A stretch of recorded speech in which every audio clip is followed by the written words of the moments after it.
Bueno, nosotros partimos hace 2 semanas atrás partimos con lo que significa el libro, o mejor dicho, la carta de Corintios, la primera de Corintios. Brevemente vamos a hablar de qué es lo que era esta carta que fue escrita por Pablo a la iglesia de Corintios, ¿ya? Porque estaba pasando algunos problemas en la iglesia de Corinto. Entonces, la idea es enviar esta carta como para poder ayudar y reafirmarlo en lo que significa la fe. La semana pasada, nosotros vimos el capítulo 1, del versículo del 10 al 17, vimos cómo Pablo rogaba al pueblo de Corintios para mantenerse unidos en la fe y que esto no entorpeciera lo que era el evangelio de Cristo, que era el fin total. Vimos también, como ejemplo, tomamos el tema del típico de los remeros. Cuando los del lado izquierdo o del lado derecho están sin comunicación, o no se comunican, mejor dicho, el barco va hacia todos lados, inclusive llega a dar en círculos. E inclusive, si a los que han tenido y los que han tenido alguna posibilidad alguna vez de andar en bote y remar por sí mismo en el bote, se dan cuenta que el brazo derecho y el brazo izquierdo de repente no andan al mismo ritmo. Y tiende uno a irse hacia un lado, hacia el otro, e inclusive si la marea, los vientos te pegan de una forma, terminas totalmente fuera de rumbo. Entonces, eso lo vimos la semana pasada, y en este caso, lo que viene ahora, que es del versículo 18 al 25, que lo acaba de leer el hermano Hugo, es, vemos cómo Pablo habla acerca de este pasaje, en este caso del Evangelio de Cristo, que para algunos es inconcebible, es locura, pero para otros es real y es el poder de Dios. Y antes de empezar, me gustaría que habláramos de qué es lo que son las paradojas. ¿Han escuchado ustedes lo que es una paradoja?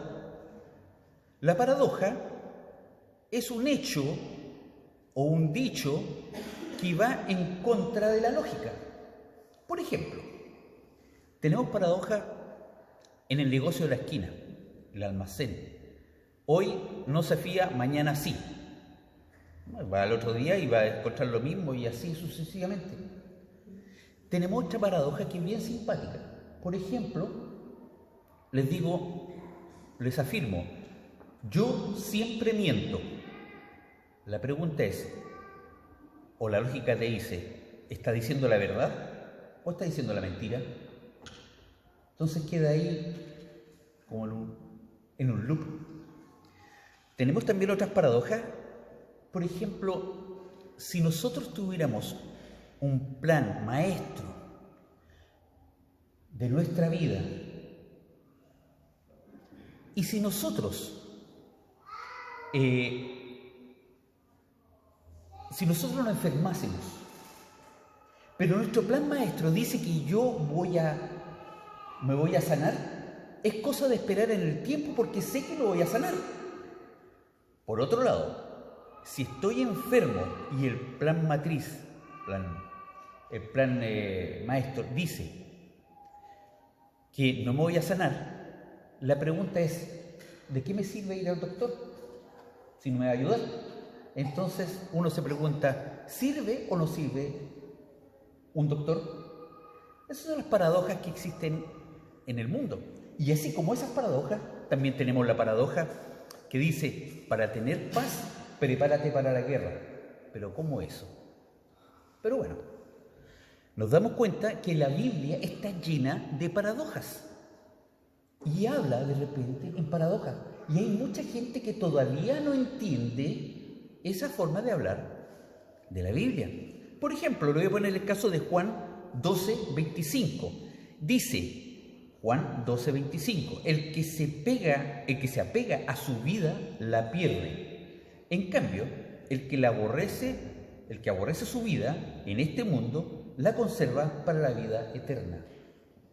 Una persona que no conoce la Biblia, no conoce a Dios, es científico, es sabio, esta paradoja le va a salir algo chocante. ¿Pero cómo? ¿Muero? ¿No muero? ¿La aborrezco? ¿No la aborrezco? Es ilógico. Entonces, inmediatamente con esto, salta la siguiente pregunta. Si es que el Evangelio es suficiente como sabiduría para ti, para tener una buena vida,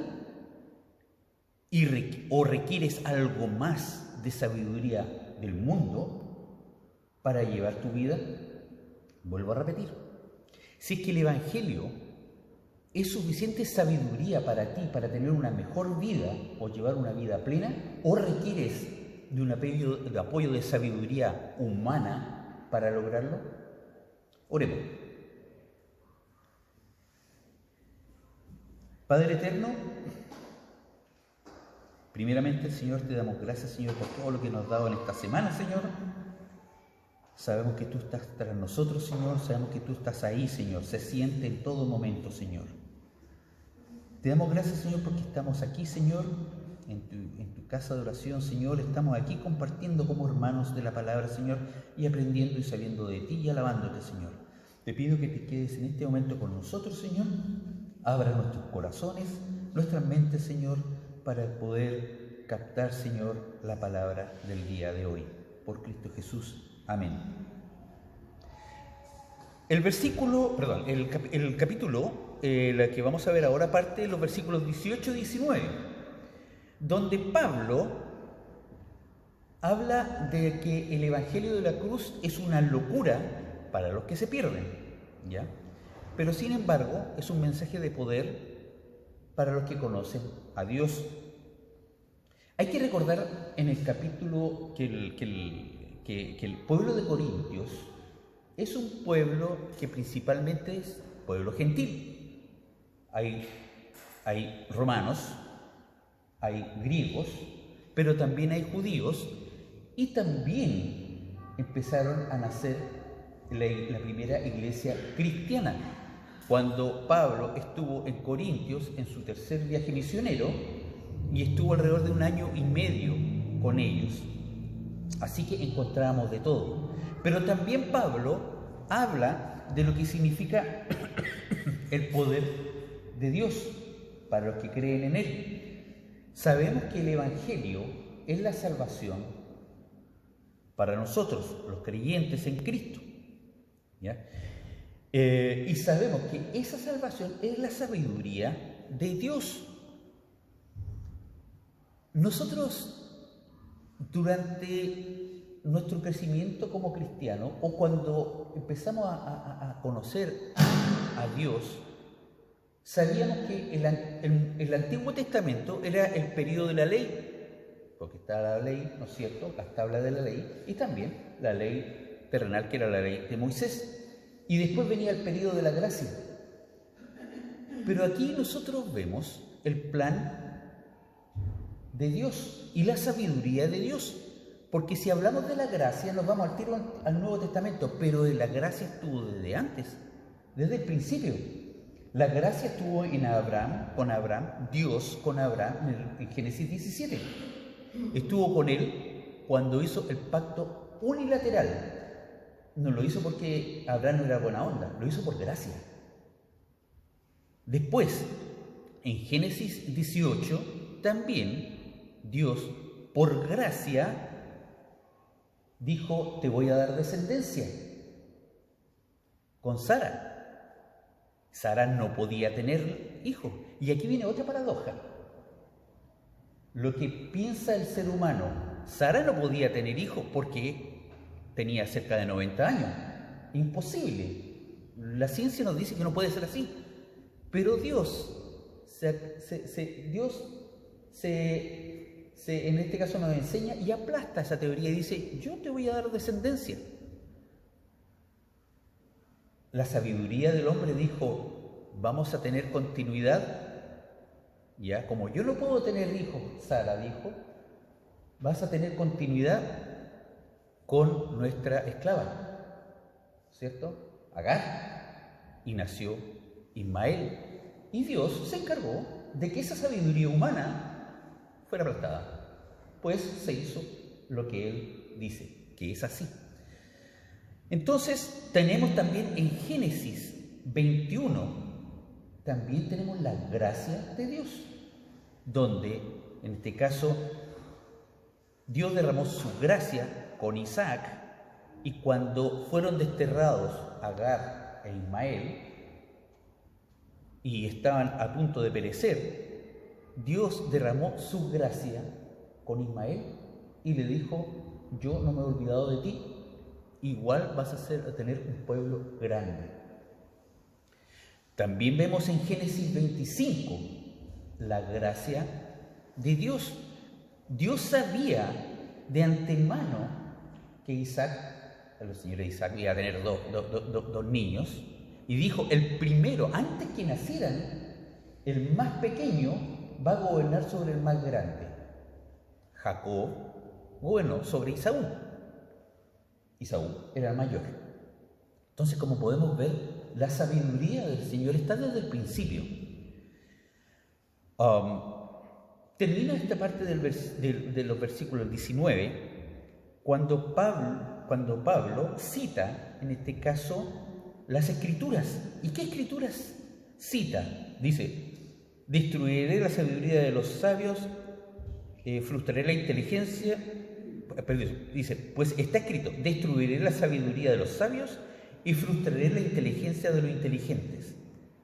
¿Qué pasaje es este? Este es Isaías 29, del 13 al 14, específicamente el 14. Yo voy a leer del 13 al 14. El Señor dice: este pueblo me alaba con la boca y me honra con los labios, pero su corazón está lejos de mí, enseñado por hombres. Pues por eso, una vez más asombraré a este pueblo con prodigios maravillosos. Perecerá la sabiduría de los sabios y se fumará la inteligencia de los inteligentes. Yo aquí voy a aprovechar de hacer un pequeño salto dentro de este pasaje y voy a pasar no al 20 y al 21, sino que voy a pasar al 22, 23 y 24, para poder entender de quién se está refiriendo Pablo cuando hablaba de los que iban a morir. Dice el versículo 22: los judíos piden señales milagrosas y los gentiles buscan sabiduría, mientras que nosotros predicamos a Cristo crucificado. Este mensaje es un motivo de tropiezo para los judíos y la locura para los gentiles. Pero para los que Dios ha llamado, los mismos judíos que gentiles, Cristo es el poder de Dios y la sabiduría de Dios. Entonces, parten primeramente diciendo, habla de los judíos que piden pruebas. Podemos ver en el libro de Lucas, pruebas tenemos muchas, pero podemos ver en el libro de Lucas 23:35, dice: la multitud observaba y los líderes se burlaban. Era el momento que Cristo estaba crucificado. Dice: salvó a otros, decían, salvó a otros que decían que se salve a sí mismo si de verdad es el Mesías de Dios el elegido. En otras palabras, y qué raro esto, los mismos sacerdotes estaban diciendo y estaban reconociendo que él había salvado a otras personas, pero no se salvaba a sí mismo. La lógica decía que él tenía que salvarse. La paradoja es, si él salva a otras personas, también podría salvarse él mismo. Pero la sabiduría de Dios es distinta. La sabiduría de Dios era que Jesús debía padecer para salvación de todos.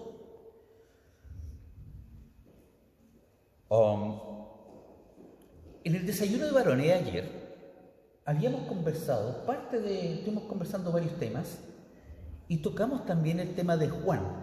No lo voy a leer, simplemente se lo voy a decir. En Juan, el capítulo 6, del versículo 30, aproximadamente el 32,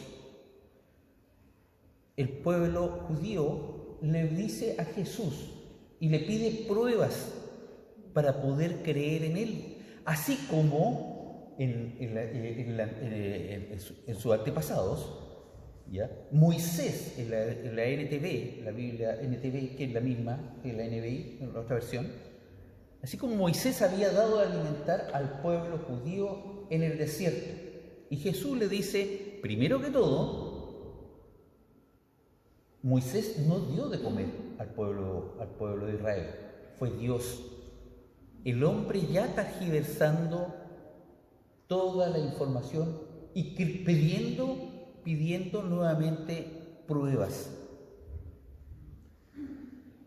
Bueno, por otro lado, también tenemos que el pueblo de Israel tenía y esperaba a un gran guerrero, el Mesías, el guerrero que iba a ser fuerte, poderoso, un líder, que iba a hacer justicia por todos los malos tratos o para todos los enemigos del pueblo de Israel. ¿Pero quién vino? Una persona humilde, como decimos nosotros en la actualidad, con una mano delante y la otra atrás. No predicaba la venganza, no predicaba la guerra, el amor a su prójimo. Y más encima, aparte de eso, Jesús muere crucificado. En Gálatas 3:13 señala que Cristo no rescató de la maldición de la ley al hacerse maldición por nosotros, pues está escrito, maldito todo el que es colgado en un madero. Si se fijan, bueno, ahí hay otra paradoja. Nos salvó de la maldición para ser el maldito. Escapa la lógica nuestra, humana, pero dentro del plan de Dios es perfecto. Sigamos entonces, ya reconocimos cómo era el pueblo judío. Ahora vamos al otro pueblo, que era el pueblo de los gentiles. Los gentiles, para ellos era ridículo esto, producto de su teología. Sus dioses del Olimpo vivían allá, arriba. Y cuando venían a la tierra, venían a disfrutar de todos los bienes que les daban la tierra y el hombre. O sea, vivían en opulencia y gozando de todo lo que había en el mundo. Venir en una condición de Dios a la tierra, humilde, pobre y sin nada, es ridículo para el mundo griego y el mundo romano. Es que era inconcebible. Por eso vemos que ambos pueblos tenían esa lógica que no era una lógica terrenal que no cuadraba con la lógica celestial. Entonces, como les decía, ya habiendo descifrado a estas dos poblaciones, vemos por qué para ellos, para uno era piedra de tropiezo y para otro era una locura. Entre comillas, como piedra de tropiezo, me hizo acordar, como piedra de tropiezo, por allá en el siglo XI, ya algunos en una reunión de rabinos habían dicho tomaron la determinación de eliminar el capítulo 53 de Isaías. Por lo tanto, tenían el capítulo 52 y se saltaban al 54. ¿Y por qué? Porque el capítulo 53 habla de Jesús, habla de esa piedra de tropiezo. Entonces, para sacar la piedra de tropiezo, para que no fuera tropiezo, simplemente la sacaron. Eso, la historia dice en el siglo XI que pasó con los rabinos. Pues bien, termina el versículo 24, ¿no es cierto?, hablando de la perfecta, en este caso, de lo que significa la confirmación del plan celestial de Dios para los que tenemos fe en Cristo. Y ojo, ese plan, como había dicho al principio, con Génesis, siempre ha sido invariable desde el principio.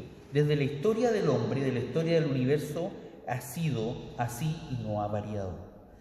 Ahora, bueno, pasemos a lo que es el versículo 20 y el 21, que es la parte que había quedado en medio, donde Pablo habla qué es de los sabios, dónde están los eruditos, dónde están los filósofos. ¿Ya? Para ellos todo esto es una locura. Tenemos que entender también que la sabiduría humana muere o desaparece con nosotros cuando morimos. O puede pasar algunos años, décadas o algunos siglos, pero tarde o temprano va a ser desplazada por otra teoría. Por ejemplo, ustedes conocen la teoría de la gravedad de Isaac Newton. A todos nos enseñaron eso en la enseñanza media sobre la teoría de la ley de la gravedad en el siglo XVII. Pues bien, pasaron 200 años y salió otro científico, Isaac Newton, que fue apuntado con el dedo por tratar de refutar esa idea, y salió la ley de la gravedad, sacó la teoría de la relatividad, donde explica de mejor forma y tal vez no, echa abajo lo que era la fuerza de gravedad. No sabemos si es que en 100, 50 años más, 100, 200 años más va a venir otro científico y va a derrumbar la teoría de la relatividad. No lo sabemos. Entre comillas, Albert Einstein era un famoso científico y era creyente en Dios.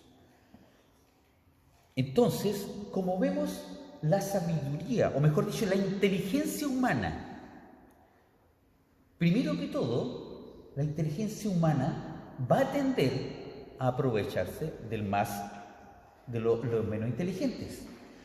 El liderazgo o el poder humano va a tender a generar corrupción.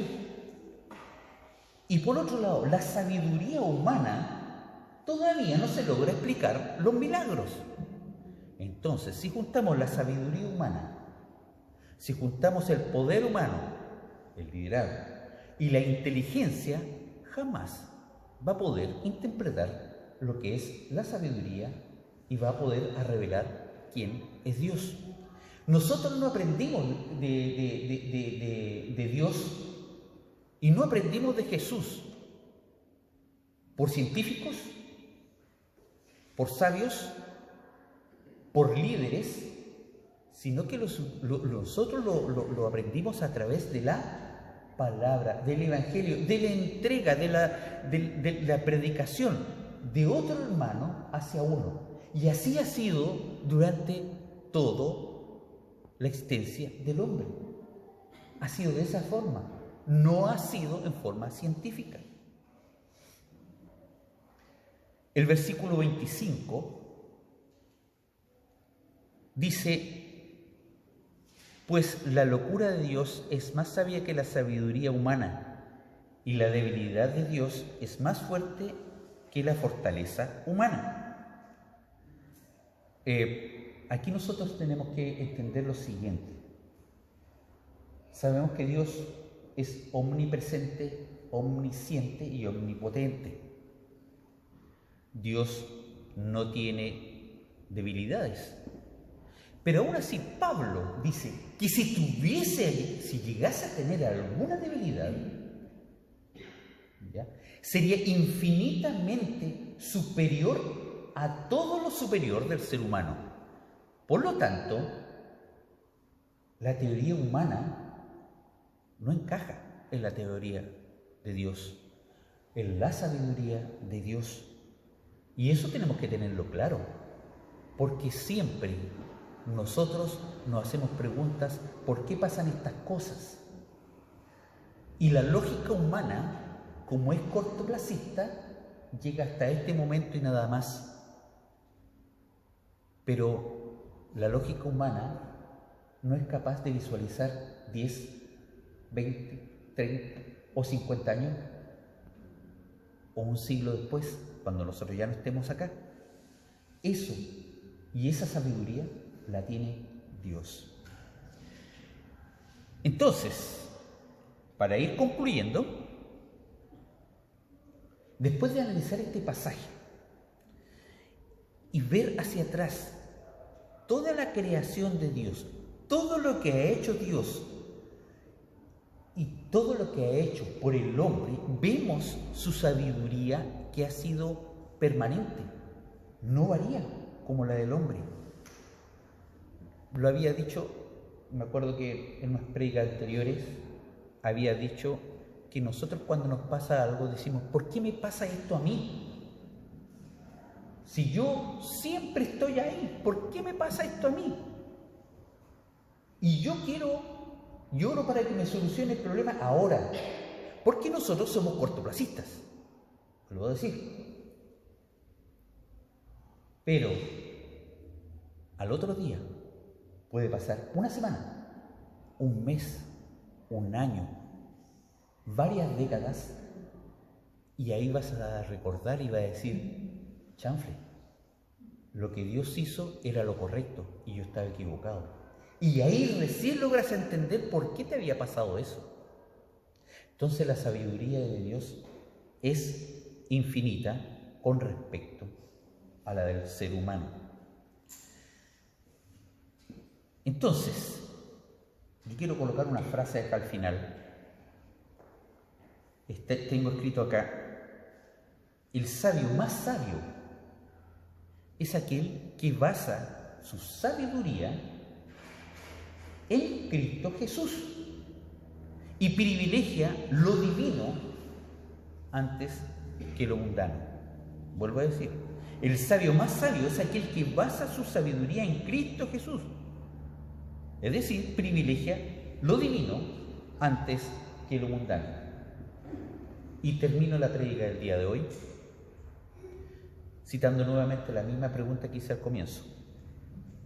¿Es el Evangelio de Cristo suficiente sabiduría para tener un mejor vivir o necesitas aparte una sabiduría que te ofrece el mundo? Reflexionemos de esta pregunta en nuestro corazón, en nuestra mente, en nuestra soledad, para saber si la podemos responder. Oremos. Padre eterno, te damos gracias, Señor, primeramente, que todo, Señor, primero, Señor, porque hace 2000 años atrás, Señor, tú enviaste a tu Hijo Jesús de acuerdo a tu plan de salvación para que nosotros creamos en Él, Señor, y seamos salvos de acuerdo a tu planificación, Señor. Y que esa sabiduría tuya, Señor, siempre ha estado constante en nuestra vida, Señor. Te damos gracias, Señor, porque tú, a pesar de todo lo que nosotros somos, Señor, de lo malo que somos, Señor, tú siempre estás con nosotros, Señor, y nos aguantas, Señor. Te damos gracias, Señor, por el infinito amor que tú nos das. Lo estricto que eres, Señor, como un padre con su hijo. Pero aún así, Señor, tú siempre estás con nosotros. Te pido, Señor, en este momento, por sabiduría, Señor. La sabiduría divina, Señor, que nos va a llevar, primero que todo, Señor, a tener un mejor amor, Señor, contigo y con nuestro prójimo, Señor, para poder tomar mejores decisiones, no decisiones humanas, sino que decisiones tuyas, Señor, basadas en tu ley, Señor, en lo que tú quieres para nosotros, Señor. Y por último, Señor, lo especial, el objetivo principal, Señor, esa sabiduría que nos va a llevar, Señor, a estar contigo en la vida eterna, Señor. Te pido por ello, Señor. Te pido por cada uno de nosotros, Señor, Te pido por cada uno de los hermanos que no están en este momento acá, Señor. Ilumínalos, enséñales el camino, Señor, y danos sabiduría. Por Cristo Jesús.